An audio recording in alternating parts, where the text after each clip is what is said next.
নমস্কার, সাহিত্য চিরন্তন বাংলা অডিও স্টোরি চ্যানেলে আপনাদের সকলকে স্বাগত। সাহিত্য চিরন্তনের আজকের নিবেদন কেদারনাথ বন্দ্যোপাধ্যায়ের লেখা নিষ্কৃতি।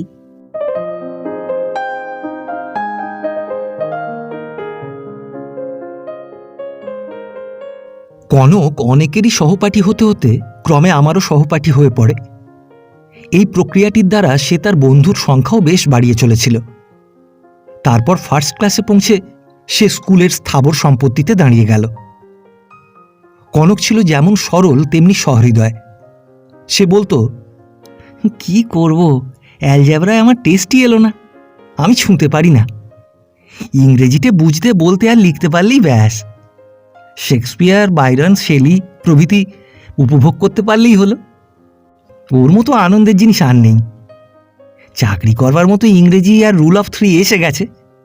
সে 30 থেকে 300 পর্যন্ত পৌঁছে দিতে পারে, দিচ্ছেও দেখছি। শুনে আমরা হাসতুম। একদিন তার পড়ার ঘরে ঢুকে সে হাসি থেমে গেল। দেখি বাইরন, টেনিসন রীতিমতো দাগ দিয়ে নোট করে পড়েছে। রবীন্দ্রকাব্য তার পেয়ারের পাঠ্য। সে তখন বারান্দায় বসে এক মনে সরস্বতী ঠাকুর গড়ছিল। এটা ছিল তার অবকাশ রঞ্জন। কনক বাপের একমাত্র সন্তান। অবিনাশবাবু ছিলেন ব্যাংকের ক্যাশিয়ার, পয়সাও করেছিলেন। ছেলেকে কিছু বলতেন না, বরং সে কি সুন্দর ঠাকুর গড়েছে, কি তাজমহল বানিয়েছে, বন্ধুদের ডেকে তা দেখাতেন। তার ঠাকুর গড়ায় আমাদেরই লাভ ছিল। সে ঠাকুরের পুজো হোক বা না হোক, ভোগটা খুব ঘটা করেই হতো এবং আমরাই তা উপভোগ করতুম। এমন সময় তার মাতৃবিয়োগ হল। সে স্কুলে যাওয়া বন্ধ করে দিলে। বাড়িতে মাস্টার পূর্ব থেকেই নিযুক্ত ছিলেন। তার কাছে বড় বড় লেখকদের লেখা পড়তে আরম্ভ করে দিলে। একান্তেই কাটায়। বাপ প্রথম প্রথম খুবই স্নেহের চোখে দেখতে লাগলেন, কিন্তু সে ভাব বেশি দিন রইল না। বছর ফিরতেই কথাবার্তায়, ভাবে পরিবর্তন দেখা দিলে। তিনি যে আর কোনো কিছুতেই সুখ পাচ্ছেন না সেটা সুস্পষ্ট হয়ে উঠল। মুখে একটা বিরক্ত ভাব সর্বদাই সুব্যক্ত। এরকম করে দিন কাটানো আর চলবে না, কি করবে ঠিক করো, বলে মাস্টার ছাড়িয়ে দিলেন। কনকের পুতুল গড়ার নেশা সময় পেয়ে বেড়ে গেল। তার কি মনে হলো, সে মনের মতো করে গড়লে ডেভিড কপারফিল্ড গা থেকে ওভারকোট খুলে একজন নির্মম দোকানদারকে বিক্রি করছে। চিত্রটি সর্বাংশে জীবন্ত দাঁড়িয়েছিল। বাপকে দেখাতে গিয়ে বকুনি খেয়ে এল। কনকের ছিল মধুর স্বভাব, মিষ্ট ভাষণ, হাস্য মুখ। সেই দিন কেবল তার বিরস মুখ দেখেছিলুম, যেন স্বচ্ছ আকাশে সহসা মেঘের সঞ্চার। সে মুখে চিন্তার আভাসও কোনোদিন দেখিনি। সেই দিনই তার প্রথম ছায়াপাত লক্ষ্য করি। সে বললে, আমাকে বোধহয় বাবার আর ভালো লাগছে না। লাগবেই বা কিসে, বাজে ছাড়া কোনো কাজই তো করি না। তার কোন বাপমার। এই পর্যন্ত বলে সামলে নিয়ে বললে, এই কোন বাপের ভালো লাগে, গীতাঞ্জলি পড়ি আর পুতুল গড়ি, বলে একটু হাসবার চেষ্টা করলে। পরে বললে, আমাদের বিদ্যে আর কাজ মানে তো যাতে পয়সা আসে। এই সোজা কথাটা কোনোদিন মনে আসেনি, ভাবিও নি। একটা কিছু ভেবে বলো তো ভাই, তাই করতে চেষ্টা পাবো। আচ্ছা, ভেবে দেখি, বলে ভাবতে ভাবতে বাড়ি ফিরলুম। কাজ সম্বন্ধে নয়, কনক সম্বন্ধে। হিরু কিছুকাল গ্রাম থেকে গায়েব ছিল। সে যে কোথায় কি করছে এসব প্রশ্ন বড় একটা শুনিনি। একজন থাকে যার অভাব মাঝে মাঝে লোকে অনুভব করে, তার প্রসঙ্গ ওঠে, চর্চা হয়, তার কোনো না কোনো গুণ তাকে খোঁজায়। হিরু কিন্তু সে কষ্ট কাউকে দেয়নি। দীর্ঘ 2 বছর পর হিরু ফিরেছে। তাতেও যে গ্রামে বিশেষ সাড়া পড়তো এমন নয়, কিন্তু শোনা গেল হিরু কেবল ফেরেনি, একটা কিছু হয়ে ফিরেছে। জাপান থেকে পেন্সিল বানাতে শিখে এসেছে। আবার শিবু বললে সে দেশলাই শিল্পেও এমন সার্টিফিকেট আদায় করেছে যার একটা কাঠিতে গাঁ জ্বালানো যায়। শিবুর কথাই ওই রকম, তাই সকলে ডেকে শোনে, সকল আড্ডায় তার সমাদর। কিন্তু পূর্বে সে হিরুর কথা শুনতে গিয়ে নাকি ওই কথা শুনেছে। শুনতেই গিয়েছিল, কথা কওয়া কেন। সে নাকি বলে বসেছে, তাহলে দোহাই বাবাজি, আমাদের গরিবের গাঁখানা বাদ দিয়ে তোমার দেশলাইয়ের পরীক্ষাটা যেন করা হয়। এতে হিরু চটবে না তো কি? যাক, এতদিন হিরুকে বুঝিনি, চিনতেও পারিনি। কেমন ফুস করে গা ঢাকা দিয়ে এতটা এলেম আদায় করে এলো। কার মধ্যে যে কি আছে ওপরটা দেখে বোঝাই যায় না। কনকের জন্য একটা কিছু কাজের চিন্তা মাথায় তো ছিলই। যদি কিছু হাত লাগে, একবার হিরুর কাছে যেতেই হয়েছে। গ্রামের মেয়ে পুরুষ যাচ্ছে আসছে, আশ্চর্য হয়ে কত কথা বলতে বলতে ফিরছে। রমা পিসি ফিরছিলেন, দেখা হওয়ায় বললেন, রাজ্যির লোক দেখে এলো, তুই এখনো যাসনি? যা যা, একবার দেখে আয়। গাঙ্গুলিতে নগিন্নি কি রত্নই গব্বে ধরেছে, গায়ের মুখোজ্জ্বল। ওইটুকু ছেলে 7 সমুদ্র পাড়ে গিয়ে বিদ্যে জাহাজ হয়ে এসেছে। 2টো কাঠি দিয়ে ভাত খেলে যেন ফুল খুঁটি খেললে। অবাক করে দিয়েছে। আহা, মাগির বড় কষ্ট ছিল, বেঁচে থাক। পেশাদি দাঁড়িয়ে গিয়েছিল, বললে, ঝাপান, সে কি এখানে গা? কোন পশ্চিমে? এক রত্তি ছেলের কি বুকের পাটা গো। যেতেই হলো। একজন ফিরছিলেন, বললেন, এই নিয়ে এসে বসলো। বিকেলে নাওয়া? শুনলুম 6বার নাই, শোবার আগেও একবার। গিয়ে দেখি হিরু একখানা নতুন বেন্টুট চেয়ারে বসে। তার শ্যাম বর্ণটা অনেক সাবান খেয়ে এবং ঘষে কচলে ধোয়া মাগুর মাছের মতো দাঁড়িয়েছে। গায়ে শার্টের ওপর সবুজ সিল্কের লুঙ্গি, পায়ে মোজা আর স্যান্ডেল, হাতে জাপানি পাখা। সবই জাপান থেকে ফেরার পরিচয় দিচ্ছে।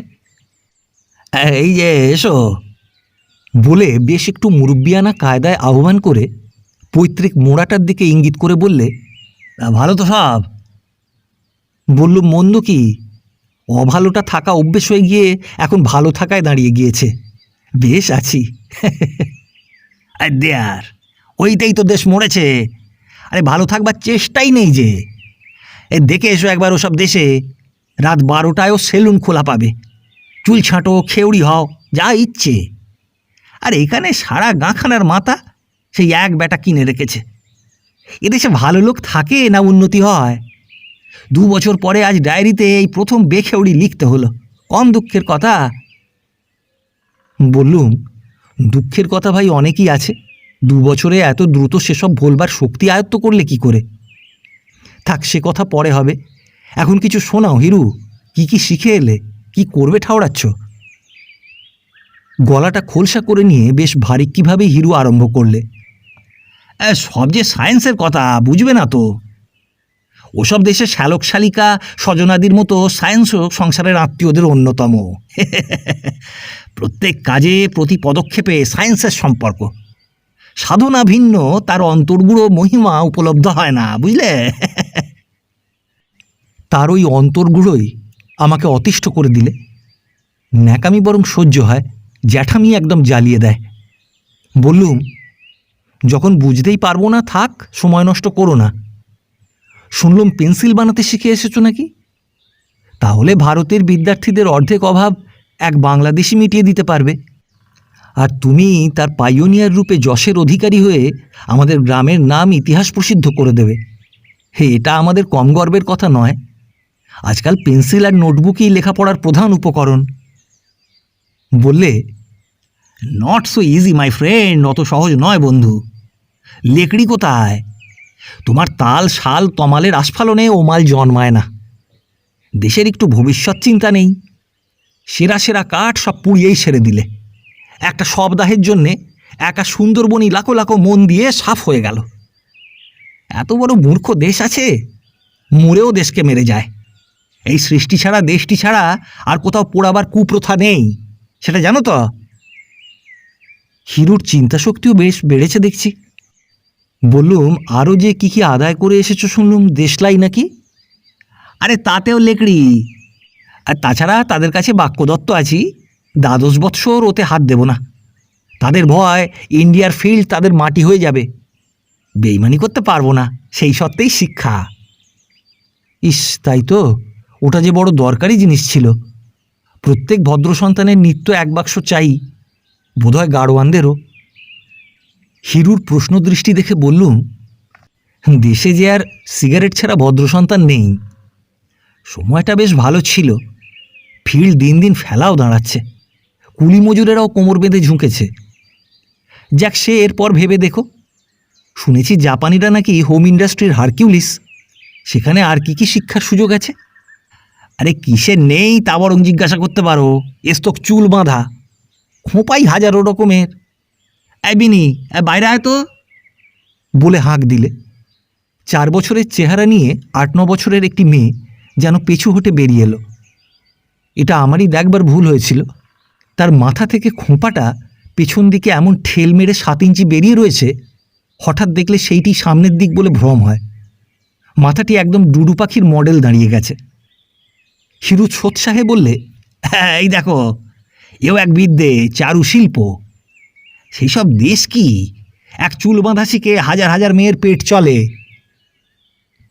সুখ্যাত করতেই হলো। বললে, তারপর পাখা, পুতুল, পটারি, সিল্ক, ফ্লাওয়ার, পেন্টিং, হ্যাঁ, কত বলবো। আমি আর কথা বাড়ালুম না, বললুম, কনককে তোমার মনে আছে তো? দেখি তার যদি শখ হয়। হ্যাঁ, তা যায় তো মানুষ হয়ে ফিরতে পারে, ইংরেজিতে কথা কইতে পারবে কি? আচ্ছা, আমার কাছে একবার পাঠিয়ে দিও। সেই ভালো কথা, বলে আমি উঠে পড়লুম। ভাবতে ভাবতে ফিরলুম, আর কিছু হোক না হোক গ্রামে একজন মুরব্বি বাড়ল। আমার কাছে সব শুনে একটু ম্লান হাসি হেসে কনক বললে, নিম্নে আনন্দ আন্দোলিত অসীম সিন্ধু, উপরে বিশ্বজোড়া সুনীল চন্দ্রাতপ, তার মধ্যে ভেসে বেড়াবার স্বাদ আমার বহুদিনের। কিন্তু তা সার্থক হওয়ার পথ কোথায়? তুমি পুতুল পটারির কথা বলছো, আর বাবা সেদিন কি বলেছেন জানো না তো? এটা ভদ্রলোকের বাড়ি, কুমোর বাড়ি নয়। অনেক শুয়েছি, আমার একটা মান সম্ভ্রম আছে, মনে রেখো। তবে ওসব শুনে আমার আর কি হবে ভাই? বললুম, ওদের ভদ্রতা বজায় রাখবার মতো একটা অন্য কিছু নাম করলেই তো হয়। না ভাই, মিথ্যে কিছু বলতে চাই না, যাই তো ওই ভাস্কর্যেই আমার ঝোঁক। কথা এগুতে পেলে না, অবিনাশবাবু প্রসন্ন মুখে এসে বললেন, কি রে কনক, কিছু শিখতে জাপানে যাবি? সে সাহস আছে? পরে আমার দিকে ফিরে বললেন, এই যে তুমিও আছো, আরে ওকে বোঝাও দেখি, গেলে মানুষ হয়ে আসতে পারে। সংকল্পের জোর চাই। এই দেখো না, গাঙ্গুলিদের হিরু কবে গেল, কি করে গেল জানিও না। হোয়ার দেয়ার ইজ এ উইল, কিছুই আটকায় না। এই এমন পেন্সিল বানাতে শিখে এসেছে, এর মধ্যেই রাধাবাজারের বিশ্বাসেরা ওই এগ্রিমেন্ট করতে চায়। আবার বরিশাটির একজন বিশিষ্ট লোক জামাই করবার জন্যে কাজ কামাই করে ওই গাঙ্গুলির দ্বারস্থ হয়েছেন, দেখে এলাম। বিদ্যে এমনি জিনিস, চারদিকে সাড়া পড়ে গিয়েছে। বললুম, আপনি গিয়েছিলেন বুঝি? তা যাব না, ও যাতে 10 জনের একজন হয় সেই চিন্তা আমার দিন রাতের। তার উপায় আমাকেই তো দেখতে হবে। একবার দেখে এসো গিয়ে, জাডিনের বাড়ির বিল সরকার সেই শ্রীনাথ গাঙ্গুলির আজ পায়া কত বড়। ভদ্রলোক 5,000 পর্যন্ত উঠেছেন, গাঙ্গুলি 7,000 বলে বাড়ির মধ্যে চলে গেল। ওরূপ সম্ভ্রান্ত লোক ও ভিটে কখনো মারাননি। বিদ্যের কদর এতখানি। যাবি তো বল। বললুম, যাবে না কেন, আপনি পাঠালেই যাবে। অবিনাশবাবু বললেন, ওর জন্য আমি কি না করতে পারি। কখনো কি কোনো বিষয় না বলেছি? ওই আমার একমাত্র সন্তান, ওর যাতে ভালো হয় সেই চেষ্টা আমি পাবো না? ও যদি যেতে চায়, আজই আমি স্পেসি ব্যাংকে টাকা জমা রাখিয়ে দিচ্ছি। তাদের ম্যানেজারকে বলে সেখানে সব সুবিধে করিয়ে দিতেও পারবো। কি বলিস রে? কনক বললে, যাব না কেন, আপনি সব ঠিক করে ফেলুন। দেখিস শেষে আমাকে যেন অপদস্থ হতে হয়। কনককে বললুম, বেশ ভেবেচিন্তে না হয় কাল বলো। আমার কথাটা অবিনাশবাবুর নিশ্চয়ই ভালো লাগেনি। তিনি বললেন, বিদ্যে শিখতে যাবে, তাতে আবার অত ভাবনা চিন্তার কি আছে? কনকই জবাব দিলে, আমি তো বলেছি, আবার কি বলবো। বেশ, তাহলে ওই সেটেলড। আজ শনিবার, আসছে বৃহস্পতিবার জাহাজ ছাড়বার দিন। মাঝে 4-5 দিন পাচ্ছ তৈয়ার হ। বাড়ির মধ্যে চলে গেলেন। দুজনে অবাক হয়ে মুখ চাওয়াচাই করলুম। মানে সহসা এমনটা কেউ আশা করিনি। তার এতটা স্নেহ উদার ভাব কিছুদিন কেউ দেখিনি। বললুম, ব্যাস আর কি, তৈরি হয়ে পড়ো। কনককে কেমন একটু অন্যমনস্ক দেখলুম। এই ঈপ্সিত অথচ অপ্রত্যাশিত পাওনাটা তাকে যেন অবিমিশ্র আনন্দ দেয়নি, কোথায় যেন অস্পষ্টতা আছে। বললুম, কি হে, কথা কইছ না যে? না, তবে দাদামশাই আর দিদিমার সঙ্গে দেখা না করে গেলে তাঁরা বড়ই ক্ষুণ্ণ হবেন, দুঃখও করবেন। কিন্তু ভাগলপুর যাওয়া আসার সময় আর কই, এর পরের জাহাজে গেলে কি হয়? বললুম, না কনক, যদি যাবার সংকল্প করে থাকো তো ও কথা আর তুলো না ভাই, শুভস্য শীঘ্রম। দাদামশাইকে অবস্থা জানিয়ে অনুমতি দিতে আর আশীর্বাদ করতে লেখো। কনক তাই করলে। বৃহস্পতিবার তাকে জাহাজে তুলে দিয়ে এলুম। বাড়ি ফেরবার সময় ঘটনাটা যেন স্বপ্নের মতো মনে হতে লাগলো। কনকের ম্লান মুখখানা মনে পড়ে প্রাণটা খারাপ হয়ে গেল। কথার মধ্যে বললে, মাকে কেবল মনে পড়ছে। ব্যথাটা চাপতে গিয়ে তার দীর্ঘশ্বাসটা টুকরো টুকরো হয়ে গেল। দিন দশেক বড় একা একা ঠেকতে লাগলো।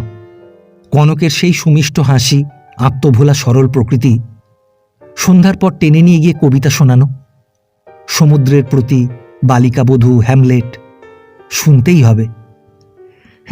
বহু ভাগ্যে আমরা রবীন্দ্রযুগে জন্মেছি না। আচ্ছা, বেশি শোনাবো না, আজ কেবল তার পুরস্কার আর সেকাল। হ্যাঁ, আর কেবল এইটি, এই সুদূর, কেমন? এইভাবে কখন যে রাত 11টা বেজে যেত জানতেও পারতুম না। তারপর তাদের সৌন্দর্য বিশ্লেষণ করতে করতে আমাকে বাড়ি পর্যন্ত পৌঁছে দিয়ে যেত। কাল কল্যাণী শুনতে হবে, দেখো কি পবিত্র। জাপান যাত্রার পূর্বরাত্রে আমাকে প্রবাসী আর নিরুদ্দেশ যাত্রা শুনিয়ে বললে, কি আর শোনাবো, সবই রয়ে গেল। কাঙালকে যেন রত্নভাণ্ডার খুলে দিয়েছেন। কাব্যই ছিল তার অবলম্বন, সঞ্জীবনী, প্রিয়া। জাহাজে তুলে দিয়ে পাথেও বলে তার হাতে রবিবাবুর নৈবেদ্যখানি দিলুম। সে তা মাথা ঠেকিয়ে মাই অল বলে নিলে। সে চলে গেল। আমারও অনাবিল আনন্দের দিন যেন ফুরিয়ে গেল। তার সেই মাকে কেবলই মনে পড়ছে, কানে রয়ে গেল। আজ মাত্র 11 দিন কনক চলে গেছে। মা গঙ্গা স্নান করে বাড়ি এসে বলছেন, কনকের নতুন মা দেখে এলুম।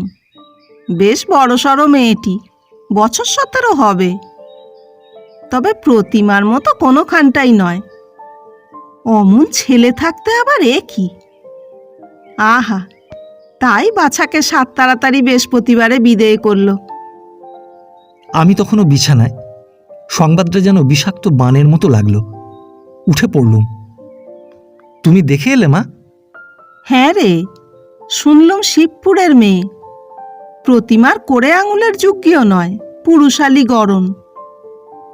অবিনেশটা কি বেহায়া! চাকরটাকে চেঁচিয়ে বলছে, ওরে দেখ দেখ, চা খাওয়া হয়েছে কিনা। সে কি ব্যস্ততা! মনে পড়ল সেই দিনকার তাঁর সেই শতপ্রবৃত্ত স্নেহ উদার প্রস্তাব, মুক্তহস্ত ব্যবস্থা। সেই বৃহস্পতিবারই কনককে বিদায় করবার তাই এত দরকার ছিল। ঘৃণায় সর্বাঙ্গ ভরে গেল।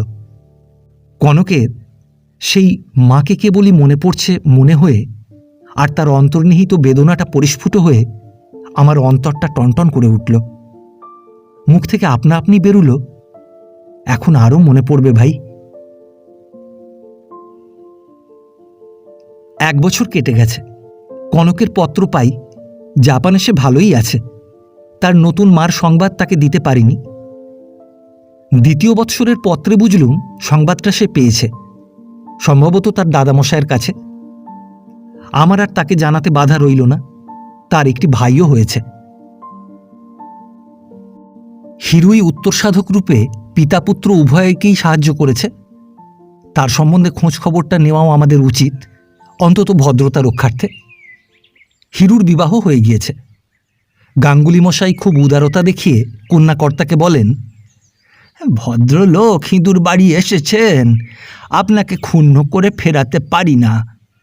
আমরা সামাজিক লোক, তাতে গায়ের মাথা হেঁট হয়। যাক, আমারও 7,000ও যাক, আপনার 5,000ও যাক, উভয়েরই কথা থাক। আপনি মাত্র 6,101 টাকা দেবেন। ব্যাস, হলো তো। এই বংশ তেমন নয় যে আপনাকে ক্ষুণ্ণ করে শুধু হাতে ফেরাবে। নিন, এখন ছেলেকে মন খুলে আশীর্বাদ করুন। ও ছেলের তুলনায় 6,000 কেন, 6,00,000ও 6 কড়া। যে বিদ্যে শিখেছে তা কেবল পেটেই কুলোয় না, হাত দিয়ে বেরোয়। ভদ্রলোকটি কি বলতে গিয়েছিলেন, অমনি শিবু বলে ওঠে, হ্যাঁ, এর ওপর আর কথা নেই, আপনি নির্বিঘ্নে আশীর্বাদ করুন। আর দেখলেন না কত ব্যয় এ মাল উতরেছে? গাঙ্গুলি মশাই সে কথার উল্লেখ পর্যন্ত করলেন না। গাঙ্গুলি মশাই ঝটিতি কানে হাত দিয়ে, রাম কহ, ব্যয়ের কথা মুখে আনতে আছে শিবু। সে যা হয়ে গেছে তা হয়ে গেছে, তার সুদের টাকা বাড়ি ঢোকে তো। শিবু বললে, যাক সে কথা, হিরু যেরকম ছেলে বাগবাজারের পোলের এপারে ওরকমটি আর দ্বিতীয় পাবেন না। শহরতলির প্রথম ফল। দেখবেন এক পেন্সিলেই ও আমাদের মতিশীল বনে যাবে। তার উপর দেশলাই তো হাতেই রইল, একদিন দেখবেন তার শুভ সংযোগে চারিদিক একেবারে কুরকুট্টি।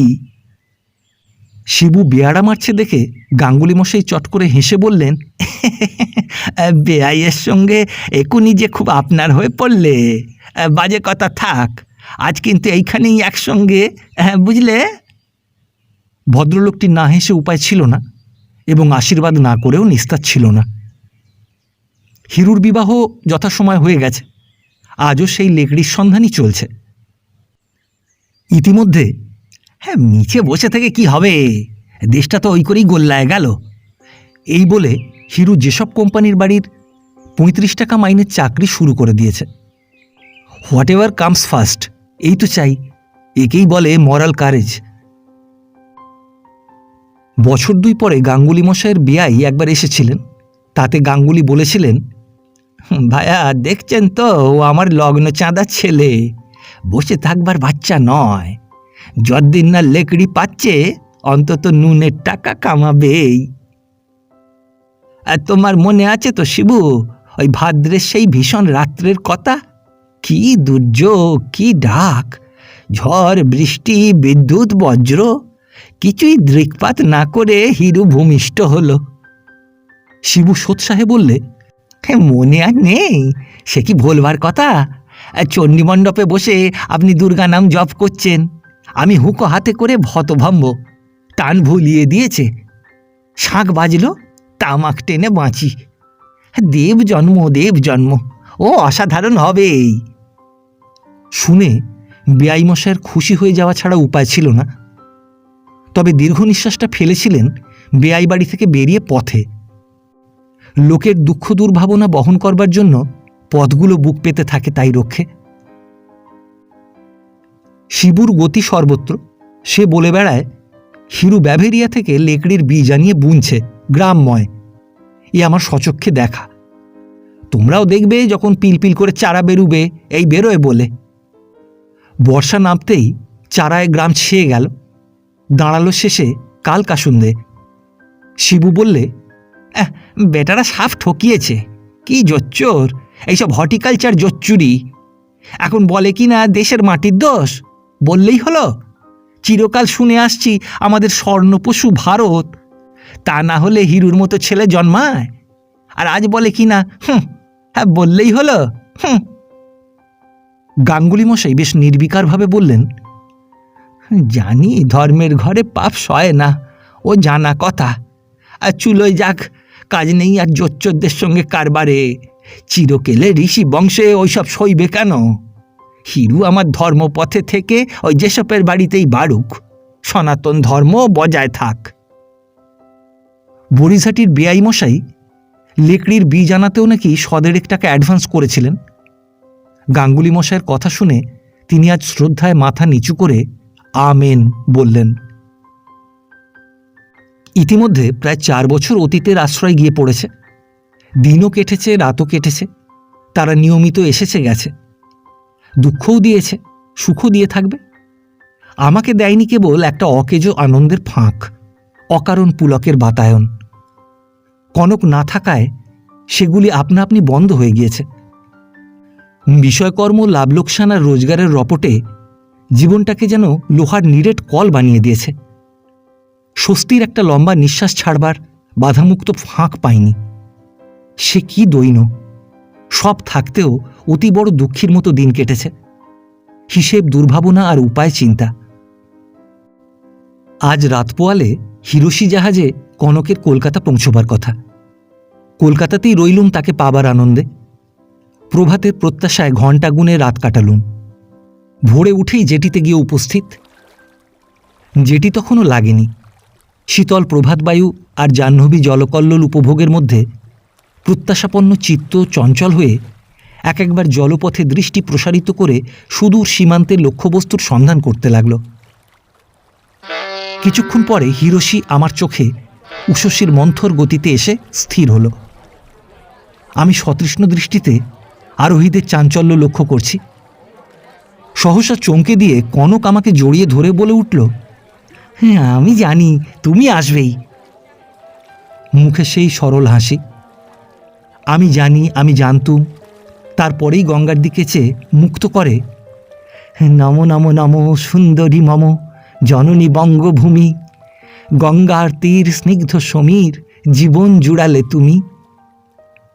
শুনে আমার দেহ মন আনন্দে দুলে উঠল। সেই কনকই আছে, বাঁচলুম। বাক্স বান্ডিল দেখে শুনে নিতে কিছুক্ষণ গেল।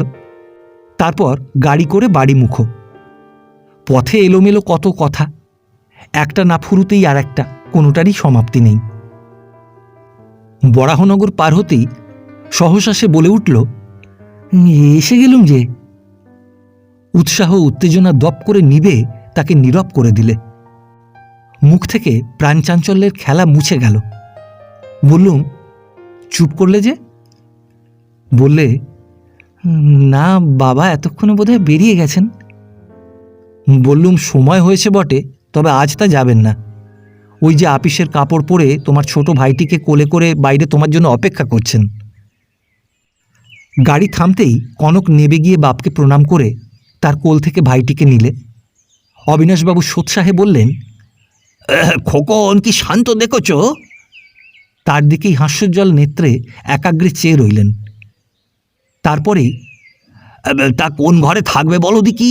এখন তো তোমার সঙ্গে দেখা করতে অনেকেই আসবে দেখছি। ভেতরে? তাকে শেষ করতে না দিয়েই কনক বললে, না, বারবাড়িতেই আমার সুবিধা হবে বাবা। সেই ঠিক, তবে তাই ঠিক করে নাও। তোমার অসুবিধা না হলেই হলো। আর দেখো, এই সেই পুরনো ঝি চাকর নেই, বিমলি আর বাসুদেবকে বললেই তারা সব ঠিক করে দেবে। আমি তাদের বলেও যাচ্ছি। বাড়িতে শাশুড়ি ঠাকুরনও আছেন, কোনো অসুবিধা হবে না। আচ্ছা, আমার বেলা হয়ে যাচ্ছে, কথাবার্তা সব এসেই হবে। কনক বাপের সঙ্গে ভেতর বাড়ি গিয়ে সকলকে প্রণাম করে এলো। বাইরে এসে অবিনাশবাবু, মেক ইউর সব কমফোর্টেবল বলতে বলতে বেরিয়ে গেলেন। দুজনে মুখ চাওয়াচাই করলুম। তারপর মিনিট দুই নির্বাক। এসো, ঘরটা গুছিয়ে ফেলি বলে তাকে টেনে নিয়ে বাক্স বেডিং ঘরে ঢোকালুম। বাসুদেব বেরিয়ে এসে বললে, হ্যাঁ, থাকতে দিন না বাবু, মা ঠাকরানের কাজগুলো সেরে তুলে দেবক্ষণ। বললুম, থাক, আমরাই তুলে নিচ্ছি, তুমি কাজ করোগে। কনক সোজা হয়ে দাঁড়িয়ে একটা দীর্ঘ নিঃশ্বাস ফেললে। বললে, তুমি এখন যেতে পাবে না ভাই। সেটা আমি বুঝেইছিলুম। বললে, চলো গঙ্গা স্নানটা করে আসি। বললুম, ঘরে তালা দিয়ে যাওয়া চাই কিন্তু। সেটি আমি পারবো না ভাই, সব বন্ধই আছে। বললুম, তাহলেও টাকা কড়ি থাকে তো বার করে নাও। আচ্ছা, তবে তোমার কাছে রাখো বলে পকেট কেসটা বার করে আমাকে দিলে। স্নানান্তে তার খাওয়া হলে তাকে শুতে বলে বাড়ি ফিরলুম। সে নীরস হাসি টেনে পূর্বাভ্যাস মতো বললে, ফুরায় যা দেরে ফুরাতে, ছিন্নমালার ভ্রষ্ট কুসুম ফিরে যাসনে কুড়াতে। বাড়ি ফিরে মাকে সব বললুম। মা চোখের জল মুছলেন। কনকের 3টে দিন কোনো প্রকারে কাটল। বললে, এই খাওয়ার সময় বাড়ির মধ্যে যেতেই হয়। নতুন মা ঘোমটা দিয়ে কক্ষান্তরে সরে যান। আজ তার মা কথা কয়েছেন, ওই ব্যাটা ছেলের কি বাড়ি বসে থাকা ভালো দেখায় বাবা, তোমার বা ভালো লাগবে কেন তা কি আর বুঝি না, ইত্যাদি। এই বলে কনক হাসি মুখে জিজ্ঞাসা করলে, তা এখন কি করতে বলো? তোমার বাবা কি বলেন? তিনি পটারির সার্টিফিকেটখানার উপরই জোর দিলেন, বললেন ওইটাই লাভের কাজ। তাহলে শেয়ার খুলে ধনীদের ধরতে হয়, ও কাজের ফিল্ড বেহার। ওই অঞ্চলে ফ্যাক্টরি খোলবার চেষ্টা পাওয়াই ভালো। ভাগলপুর ধনী প্রধান দেশ, তোমার দাদামশাইয়ের সাহায্যও পাবে। ওই প্রদেশে তার প্রভাব প্রতিপত্তি যথেষ্ট, বুঝলে? সেই চেষ্টাই করো। বসে থাকলে মাটি হয়ে যাবে, সেটা আমি পছন্দ করি না। শুনলে বলে কনক হাসলে। তা তুমি কি ঠাউরালে? হ্যাঁ, আমি ওই সুবিধাই খুঁজছিলুম। বললুম কাল শনিবার, কালই রওনা হই, সময় নষ্ট করব না। শুনে তিনি উৎসাহের সঙ্গে বললেন, এই তো চাই। তোমার দাদামশাইয়ের বয়স হয়েছে, এই বেলা তিনি থাকতে থাকতে, বুঝলে, এই ইত্যাদি। তারপর তারপর তোমাকে আমার সঙ্গে যেতে হবে, কিন্তু অন্তত 1 সপ্তাহের জন্যে। কি বলো? কি আর আছে, কাকে বলবো? শুনে বড় লাগলো, চোখে জল এসে গেল। বললুম, বাড়ির মোহ কাটাবার ইচ্ছে নাকি? মোহ? সে তো মার সঙ্গে মুছে গেছে ভাই। তার ওষ্ঠপ্রান্তে স্নেহকাঙাল প্রাণের হাসি অস্ফুটি থেকে গেল, যেন গভীর বেদনার ছায়াছবি। তারপর করুণ কণ্ঠে আবৃত্তি করলে, ঘরের মঙ্গল শঙ্খ নহে তোর তরে, নহে রে সন্ধ্যার দীপালোক, নহে প্রেয়সীর অশ্রু চোখ। ভাগলপুর যাত্রার সময় অবিনাশবাবু কর্তব্য সারতে ভুললেন না। ছেলেকে অনেক মূল্যবান উপদেশ দিলেন। তার সংক্ষিপ্ত সার, পুরুষের প্রধান লক্ষ্য হওয়া চাই আত্মনির্ভরশীল হতে চেষ্টা পাওয়া ও তা হওয়া, যেহেতু তা হওয়াই চাই এবং সেটা হতেই হবে, ইত্যাদি। বেরুবার সময় কনকের কণ্ঠ থেকে দুর্গা নামটা এমন সুরে বেরুল, সে যেন আসন্ন বিপদ উত্তীর্ণ হল। সেটা আমাকে স্বস্তিই দিল।